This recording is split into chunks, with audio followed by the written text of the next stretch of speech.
தனி மனிதன் கோடி கோடியாக சம்பாதித்திருக்கலாம் நண்பர்களே, ஆனால் தலைவனாக இருப்பவன் ஏழையாகத்தான் இருக்க வேண்டும்.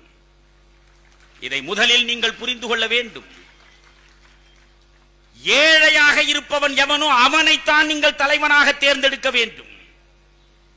காமராஜ் ஏழையாக பிறந்தான், ஏழையாக வாழ்ந்தான், ஏழையாக வளர்ந்தான், ஏழைகளுக்காகவே வாழ்ந்தான், ஏழையாகவே செத்தான். இன்றைக்கு நம்முடைய அரசியல்வாதிகள் பல பேர் ஏழைகளாகத்தான் பிறந்தார்கள், ஏழைகளாகத்தான் வளர்ந்தார்கள். ஒருவேளை சோற்றுக்கு வழி இல்லாமல் திணறி தவித்தார்கள். திடீரென்று பார்த்தால் அம்பானிகளின் வாரிசுகளாக மாறிவிட்டார்கள். எப்படி நிகழ்ந்தது இது? எப்படி நிகழும் நம்மை மீறி? ஜனநாயக மண்ணில் இது நிகழ வாய்ப்புண்டா? சர்வாதிகாரத்தில் ஒரு சர்வாதிகாரி கொள்ளையடித்து வைத்து ஆளலாம், மக்கள் அஞ்சி கிடக்கலாம். ஜனநாயகம், உங்கள் கையில் வாக்குரிமை இருக்கிறதே. வாக்குச்சீட்டை விட வன்மையான ஆயுதம் உலகத்தில் எது?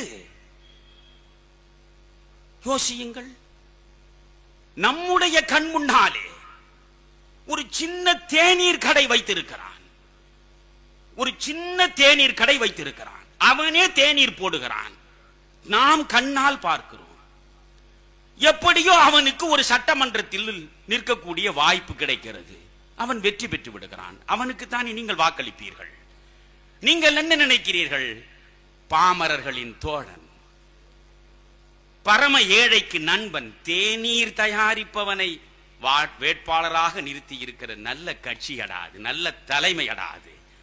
நாமும் இந்த ஏழைக்கு வாக்களிப்போம், ஏழையர் நலனை ஏழைதானே சிந்திப்பான் என்று வாக்களித்தீர்கள். 5 ஆண்டு காலமாகிறது.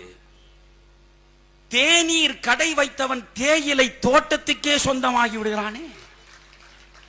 தேயிலை தோட்டமே அவனுக்கு சொந்தமாகி விடுகிறது. நீங்கள் சும்மா பார்த்துக் கொண்டிருக்கிறீர்கள்.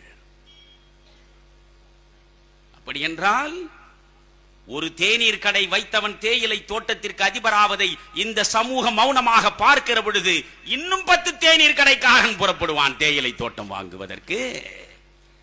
அதுதானே படிப்பறிவே இல்லாதவன், எழுத்தறிவு இல்லாதவன் கை நாட்டு பேர் வழி பல்கலைக்கழக துணைவேந்தராக மாறிவிடுகிறானே. யோசியுங்கள். படிப்பே கிடையாது, ஆனால் பல முனைவர் பட்டம் பெற்றவர்கள் இவனும் கைகட்டி நிற்கிறார்கள். பல கல்லூரிகளை அவன் உருவாக்கி விடுகிறான். எப்படி முடிகிறது அது? உலகத்தில் வேற எந்த நாட்டிலாவது நடக்குமா? உலகம் முழுவதும் நான் செல்கிறேன், எந்த நாட்டிலும் இந்த அதிசயத்தை, இந்த புரட்சியை நான் பார்த்ததே கிடையாது. எப்படி முடிகிறது? இவற்றையெல்லாம் நாம் எப்படி சகித்துக் கொண்டிருக்க போகிறோம்? இன்னமும் எவ்வளவு காலம் சகிக்க போகிறோம்?